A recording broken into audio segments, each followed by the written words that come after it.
Bom dia, pessoal do sétimo ano. Vamos começar mais uma aula de ciência hoje. Lembrem-se sempre de ficar em casa e, se for sair, só saia usando máscaras, tá certo, pessoal? Então, nós vamos começar a nossa aula com a correção da atividade que eu passei na aula anterior. Então, eu vou fazer a correção oral, peço que vocês prestem bastante atenção e acompanhem a correção de vocês. O que estiver correto, deixa, o que estiver errado, pega a resposta correta, tá bom? Então, a primeira questão da atividade da semana passada dizia assim: qual a importância de se classificar os seres vivos? Então, a importância é para facilitar o estudo dos habitats, a conservação da biodiversidade, na produção de medicamentos para a indústria farmacêutica. Então, são essas as funções. A segunda questão diz assim: quantas espécies existem no nosso planeta? Quantas já foram descritas? Então, no nosso planeta existe de 7 a 10 milhões de espécies e foram descritas 1,5 milhão de espécies, tá bom? Terceira questão. A primeira tentativa de classificação dos seres vivos, que separava os animais em com sangue e sem sangue, foi feita por Arquimedes, Aristóteles ou Demócrito? Foi por Aristóteles. Então, vocês vão marcar um xizinho lá no parênteses onde tem Aristóteles, tá certo? Quarta questão. Atualmente, quais critérios são usados na classificação dos seres vivos? São usados o grau de parentesco evolutivo e ancestral comum. Quinta questão. O nome científico é composto de duas palavras, por isso ele é dito binomial, porque tem dois nomes, duas palavras. Então, marcaria um xizinho lá em binomial. Sexta questão. O que é espécie? Então, espécies são indivíduos semelhantes que cruzam e geram descendentes férteis, tá certo, pessoal? Então, dando continuidade ao que a gente está estudando, que na outra aula eu disse para vocês que estava trabalhando em duas partes do capítulo para ficar melhor o entendimento para vocês, certo? Nós vamos continuar falando de classificação dos seres vivos. Vamos só relembrar a classificação atual, que nós usamos atualmente, a classificação dos seres vivos, ela está baseada no trabalho do cientista chamado Linneu, certo? Na classificação de Linneu, nós temos os seguintes grupos. Nós temos, vamos do maior para o menor, do mais abrangente, ou seja, aquele que tem maior número de indivíduos, para aquele que tem menor número de indivíduos. Então, nós temos o reino, dentro do reino eu tenho o filo, dentro do filo eu tenho a classe, dentro da classe eu tenho a ordem, e dentro da ordem eu tenho a família. Aí dentro da família eu tenho o gênero e dentro do gênero eu vou ter a espécie. Então, a mais complexa é o reino e a menos complexa, a mais específica, é a espécie.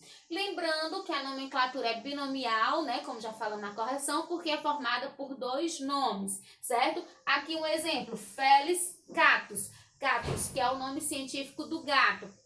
O gato doméstico. Ó, ele deve ser escrito sempre destacado do texto. Se for digitado, tem que ficar itálico. Se for escrito à mão, tem que grifar.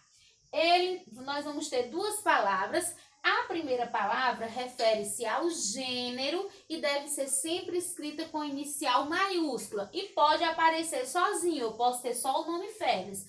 Já as duas palavras juntas vão formar a espécie.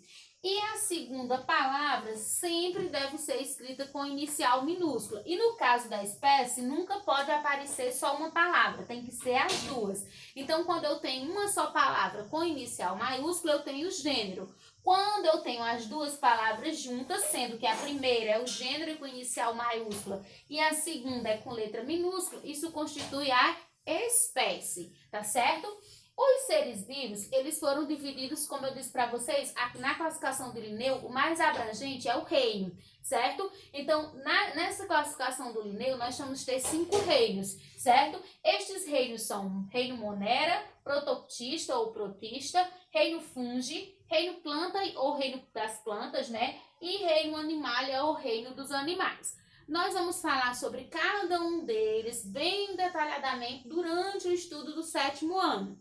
Hoje o que nós vamos fazer é repassar as características mais importantes de cada um destes reinos, tá bom? Mas o estudo mais aprofundado será feito durante o nosso estudo, durante o ano do sétimo ano, tá bom? Iniciaremos falando agora do reino Monera. No reino Monera, eu vou ter indivíduos unicelulares. O que é que significa isso? Unicelulares que são formados por uma única célula. Eles vão ser procariontes, ou seja, eles não vão ter carioteca, que é a membrana que envolve o núcleo. E aí eles não têm o núcleo, o material genético deles, o DNA e o RNA fica solto no citoplasma. E eles vão ser autotróficos ou podem ser heterotróficos. A maioria deles são heterotróficos. O que é autotrófico e heterotrófico? Vamos lembrar, autotróficos são aqueles que produzem o seu próprio alimento e heterotróficos aqueles que não produzem o seu próprio alimento. Como exemplo do reino Monera, nós temos as bactérias e as cianobactérias. As bactérias são a grande maioria, por isso que eu disse que a maioria é heterotrófica, porque não produz seu próprio alimento. Já as cianobactérias são um tipo de bactéria que podem fazer fotossíntese, aí no caso são autotróficas, tá certo? No reino protoctista ou reino protista, nós vamos ter os seres unicelulares ou pluricelulares, ou seja, nós vamos ter indivíduos formados por uma única célula ou indivíduos formados por várias células, tá certo? Eles vão ser eucarionte, todos eles vão ter carioteca, ou seja, eles têm a membrana que envolve o núcleo, que é a carioteca, e por isso todos têm núcleo. Eles poderão ser autotróficos ou heterotróficos. Esse reino protista, ele é representado por dois grupos importantes, que são as algas e os protozoários. As algas, elas podem ser uni- ou pluricelulares, só que todas elas vão ser autotróficas, ou seja, elas vão fazer fotossíntese. As algas, elas são exclusivas de ambiente marinho e elas configuram a base da cadeia alimentar marinha, tá certo? Já os protozoários, eles também podem ser uni- ou pluricelulares, certo? Ter uma ou várias células, mas todos eles são heterotróficos. Então, é o que vai diferenciar nesse grupo. Algas são autotróficas, protozoários são heterotróficos, não produzem o seu próprio alimento. No reino fungi, nós vamos ter indivíduos unicelulares ou pluricelulares. A maioria, lembrando, uni é formado por uma só célula, pluri por várias células. A maioria dos fungos é pluricelulares, ou seja, é formado por mais de uma célula. Como exemplo de fungos unicelulares, nós vamos ter as leveduras, tá certo? Todos eles são eucariontes, ou seja, todos eles possuem carioteca, que é a membrana que reveste o núcleo, então eles têm núcleo. E todos eles são heterotróficos, ou seja, todos eles não produzem o seu próprio alimento. Exemplo de representantes do reino fungi são os fungos. E quem são os fungos, Ana Cláudia? São por exemplo, quando uma fruta apodrece na sua casa, em cima da fruta forma uma camadinha assim peludinha, tipo um veludo. Aquilo ali é fungo. Quando isso acontece no pão, nós dizemos que é um fungo chamado bolor do pão. Outro exemplo de fungo também são as conhecidas orelhas de pau, que formam, principalmente na época do inverno, em estacas de curral ou de cerca, cria tipo como se fosse uma orelhinha no pau, que recebe o nome de orelha de pau porque parece com a orelha. E aquilo é um tipo de fungo. Os cogumelos, que são conhecidos popularmente como frieiras, eles também são exemplo de fungos, tá certo? E no reino planta, nós vamos ter indivíduos pluricelulares, todos eles vão ser pluricelulares, formados por mais de uma célula. Eles vão ter tecidos, que o que são tecidos? São o agrupamento de células. Então, quando várias células se unem para realizar determinada função, eu tenho os tecidos. Então, eles vão ser pluricelulares, ou seja, formados por várias células com tecidos. São todos eucariontes, ou seja, tem carioteca, tem núcleo individualizado, e todos eles são autotróficos, são capazes de produzir o seu próprio alimento. Exemplos do reino planta, todas as plantas que nós conhecemos estão nesse reino, desde as plantas menores até as plantas maiores, tá certo?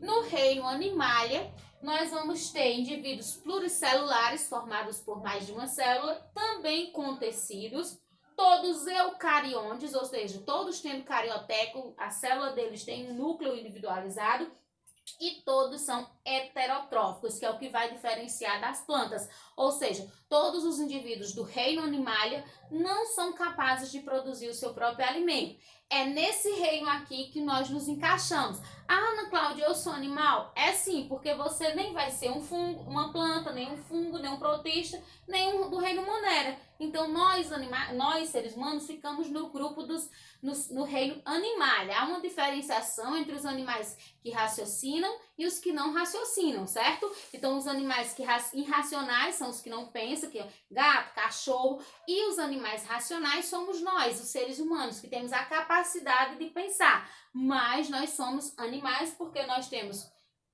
somos pluricelulares, nós temos em torno de 65 trilhões de células. Nós temos tecidos, né? Nós temos a carioteca e não produzimos o nosso próprio alimento. Então, nós, seres humanos, nos encaixamos no reino animal. Sobre cada um desses reinos, como eu já disse, a gente vai estudar detalhadamente futuramente, mas por hoje era só o que eu tinha para passar para vocês sobre os reinos, tá certo? Lembrando que eu vou postar videoaula, vocês devem assistir toda a videoaula com bastante atenção. Após assistir a videoaula, tem a atividade que eu vou colocar no grupo, que vocês devem copiar perguntas no caderno e resolver. Após isso, posta a foto para mim ver que você resolveu. Eu estou disponível de 7 até as 9h15 para tirar dúvida. A atividade eu recebo até o final do dia ou no máximo até quarta-feira da próxima semana. Lembrem-se que as atividades contam ponto para vocês. É a presença de vocês. Quem não faz, fica com falta. Então, pessoal, era só. Tchau e um abraço.